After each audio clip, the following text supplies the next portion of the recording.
It's time for Let's Get Real with your host from Bob Richards and Associates, Bob Richards.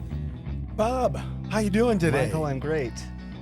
We're glad to have you back again. Thank you. Nice to be with you today. Oh, it's so good. And I see you've got your red tie on again today. I got the red tie on again. I like it red. You know, that's because, I don't know if you know, but you got a fan letter from little Julie Switzenhausen somewhere out in Hurricane. She says, ask Bob to wear that red tie again because he's like dreamy. That's quite a compliment. I can't make this stuff up. No, not at all. Not at all.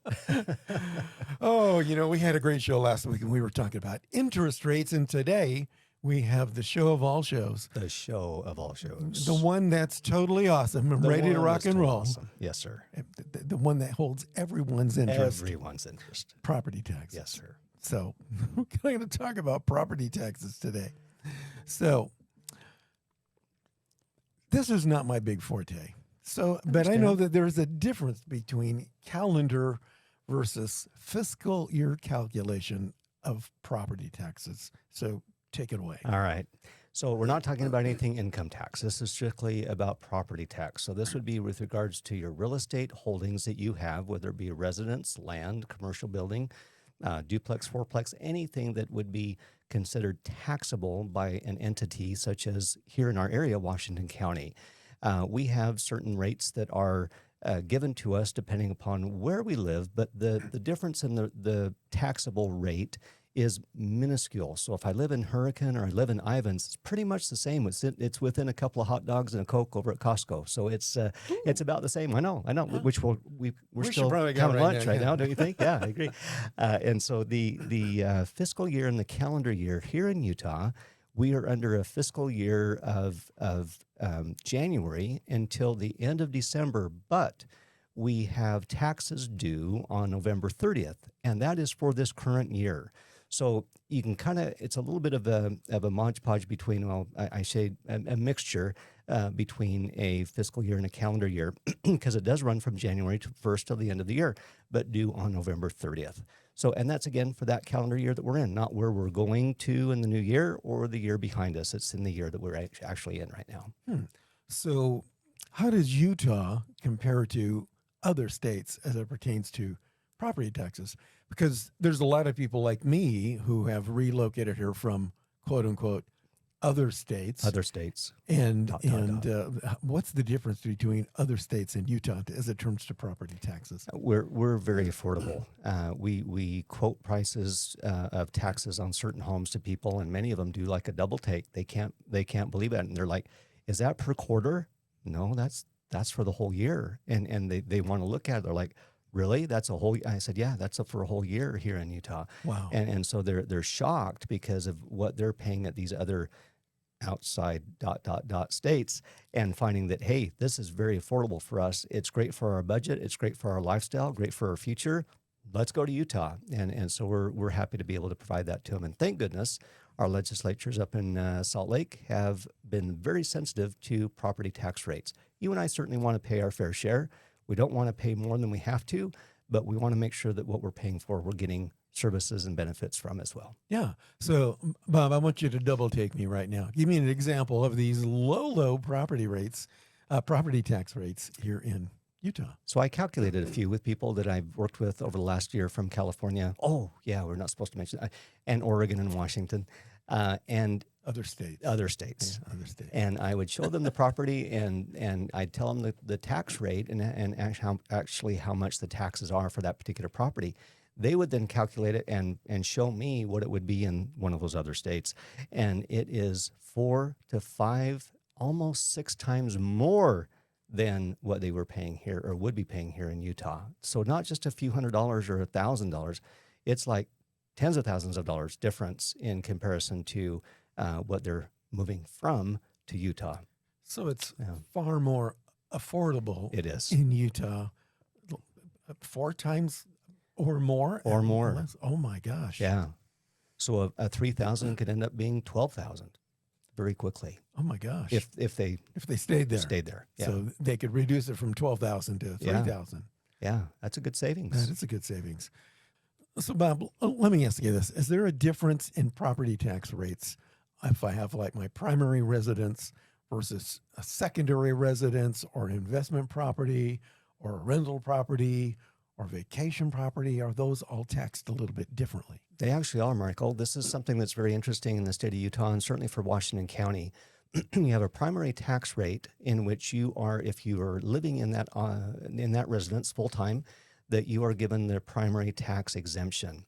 When you go to close on a property, the county shows you as owning it as a second home and are going to tax you 1.5 times higher than the normal primary tax rate. It's up to you to prove your innocence that it's actually your primary residence.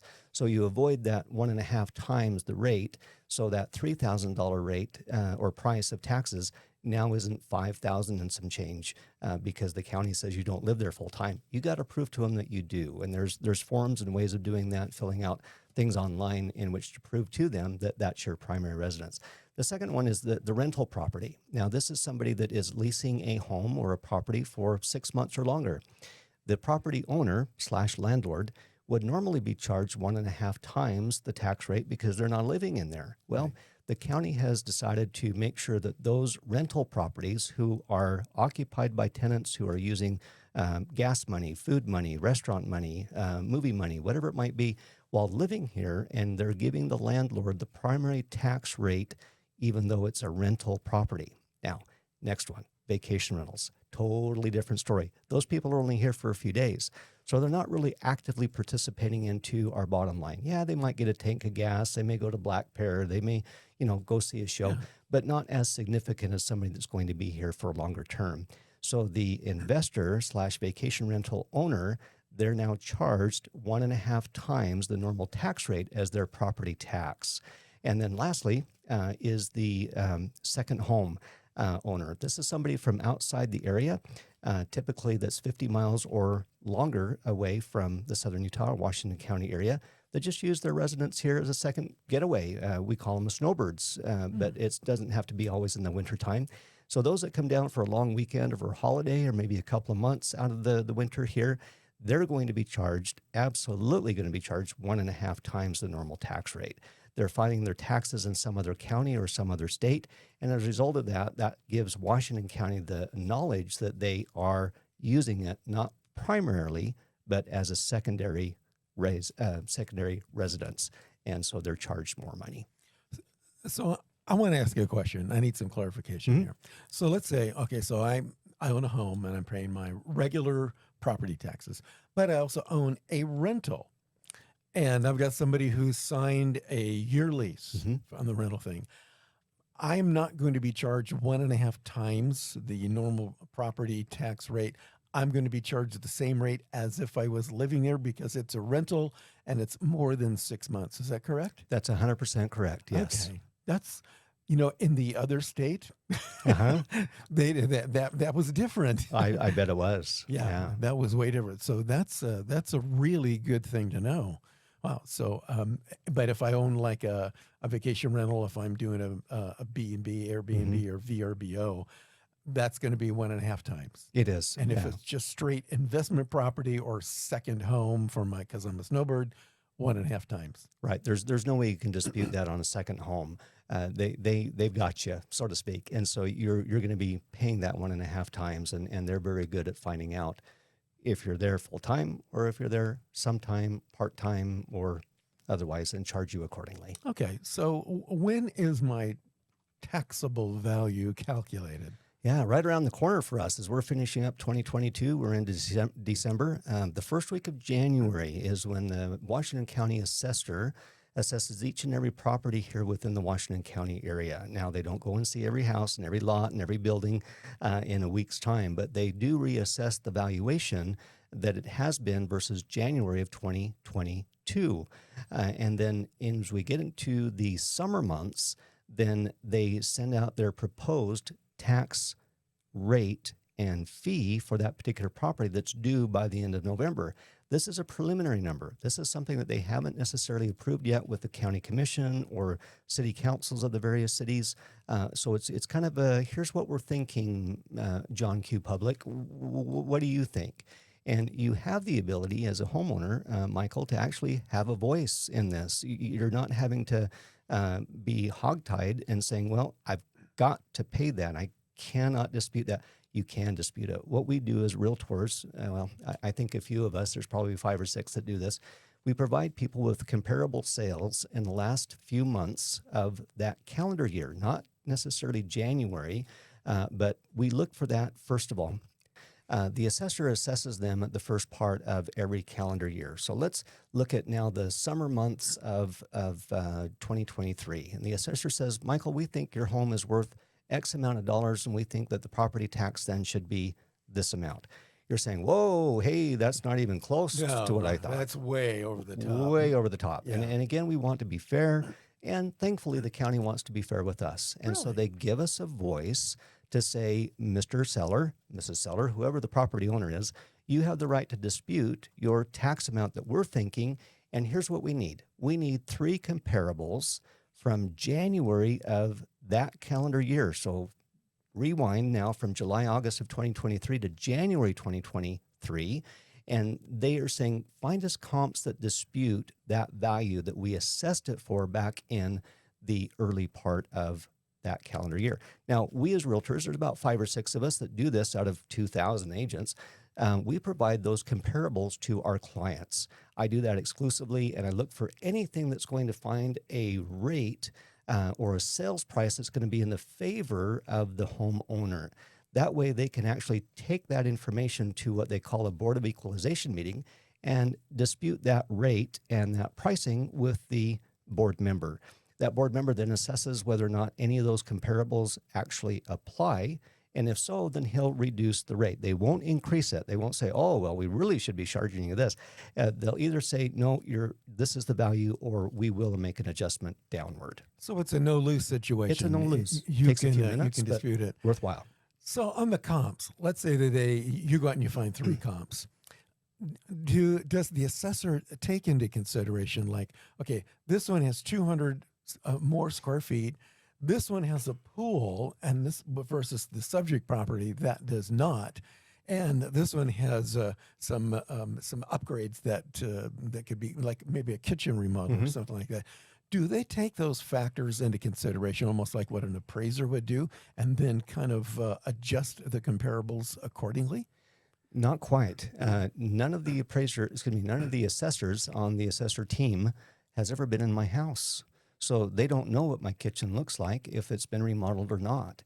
And so unless you invite somebody in or disclose it, they're not going to know whether it's been remodeled or not. So the realtor that is doing that analysis for you needs to find an apples-to-apples comparison with your property. We are allowed to actually go back a couple of months. So we can look at December of 2022, even November 2022, and January of 2023, to establish, okay, what are the 3, maybe 4 best comps for you to take to that Board of Equalization in that meeting in the summertime before they come out with the final tax amount.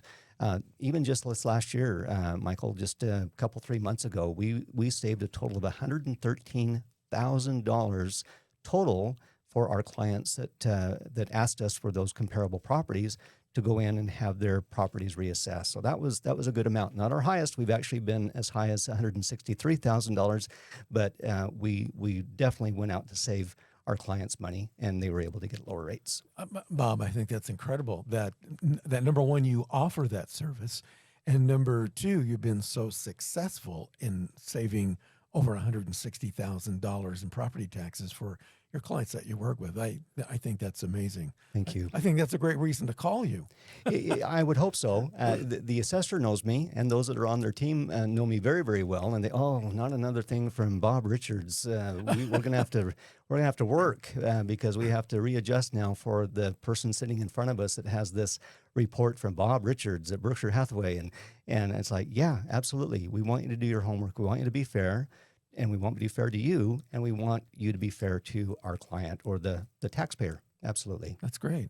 So to kind of recap the whole property tax thing, number 1, Utah, comparably speaking, has a much lower property tax rate than the other states. Yes. Which I think is great. If I own a rental property, but it's actually rented more than 6 months, then I get the same rate as if it's my primary residence. Mm-hmm. If it's not, I'm going to pay 1.5 times more. Correct. Okay. And if I don't like my property tax value, I can actually dispute that, and I can call you and you'll help me work through that. Absolutely. Yes. I think that's great. Are there any other words of wisdom you'd like to share with us about property taxes before we head on down the road? Understand that the market in January of 2023, when that assessment is given, is going to be different come the summer of that year. In any year, it could be higher, it could be lower. And so just understand that when you get your tax notice at a certain value, it's probably going to be different. Well, it will be different than what it was the first of the year when it was recently assessed. Excellent. Bob, I want to thank you for being with us today. Lots of good advice, especially about property taxes. Property taxes, yes.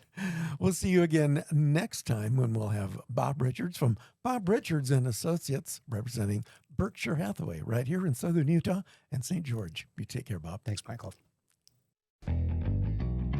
This has been Let's Get Real with Bob Richards from Bob Richards and Associates. For more information, buyutah.com. We invite you to return again for another edition of Let's Get Real with Bob Richards from Bob Richards and Associates. This has been a production of One to One Network.